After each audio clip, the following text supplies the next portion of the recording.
I was sick and was in the hospital for 3 days, tested for meningitis and this, that. My son, I got lucky. We went into urgent care. Right. The Kaiser doctor took one look and he said, well, I think it's an allergic reaction, but we're going to test him for valley fever anyway. You're here, simple blood test. Didn't even hesitate. So I don't know if my doctor was more aware of it or he just recognized the symptoms. I don't know, but they didn't hesitate to test. And Tyler, it was the third or fourth thing they test for instead of being the first thing. And tell me about the young man on your shirt. It was my son, Tyler Bridgewater. I guess it's not my son right now. He was healthy. Our kids play football together. He was out at practice, and then he got sick. Had a fever, didn't feel good, body was hurting. They ended up taking him to the doctor, ended up in the hospital. Said they thought it was spinal meningitis. They tested, running antibiotics, couldn't get the fever down. Was in the hospital, what, 4 days? Sent him home? Yeah, we were at Memorial for 4 days. 4 days. They sent him home. He was home not even a week, got really sick, high fever again, took him back to the hospital.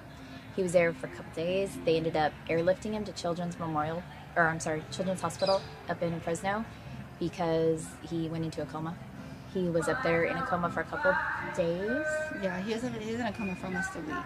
Woke up, and we woke up on Halloween, and he was in Children's the whole time, and then he passed away at the end of January. They tried everything, every kind of medication, IVs, they put the tap in his head, and tried everything. They didn't catch it in time, and it just spread, and it ended up only, 2% of the type of valley fever he had ends up spreading all the way to the brain, and that's actually what ended up with Tyler. And they wasn't sure quite how to go about treating it because they hadn't had a case of valley fever in the brain. And so they would try to attack it like first with the shunt in the head, then with tubes up his spine, down his neck, anything they could do to get the medicine to where it needed to go. He got sick and went to the hospital the first time on October 15th. On October 27th, he was airlifted to Children's, and it wasn't until being up there for 24 hours that they caught the valley fever. They diagnosed him with meningitis, and then when he was rushed back in the ambulance, they diagnosed it as encephalitis, but never once did they test for valley fever. And he was in their ICU for 3 days, and they never tested for it. And it should have been, when we got to Children's, they said that should have been the first thing that they checked for.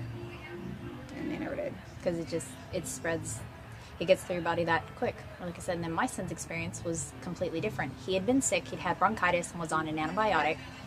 And then a week later, he had little rashes that came up on his legs, and he was just tired, his body hurt. He kept saying, Mom, I have a headache. Just thought something wasn't right. So I thought he was having a reaction to antibiotics they'd put him on. So when we took him in, the doctor said, well, it could be, but we'll just test for valley fever, make sure. And within 3 days, I got the first phone call that he had initially tested positive. Then when that happens, they send it off to another lab through the county just to make sure. And it came back, and based on anything lower than I think a 4, you're considered a healthy in remission, and Adam was in the 20s. So they immediately put him on antifungal medication twice a day for 4 months till his blood levels come down. But they caught it like that. I mean, they immediately tested for it, didn't even hesitate. One simple blood test. That's all it took. One simple blood test. I have friends that they'll call me as soon as their kids even so much as get a headache.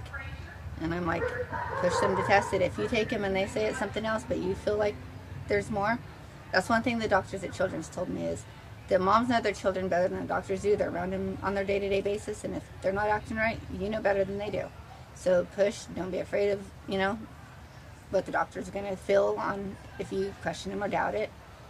And just push on it. And that's what I did wrong, is I trusted everything I was told at the hospitals here. Mm-hmm. But after being up there for months, I learned that you're not going to hurt their feelings by second-guessing them.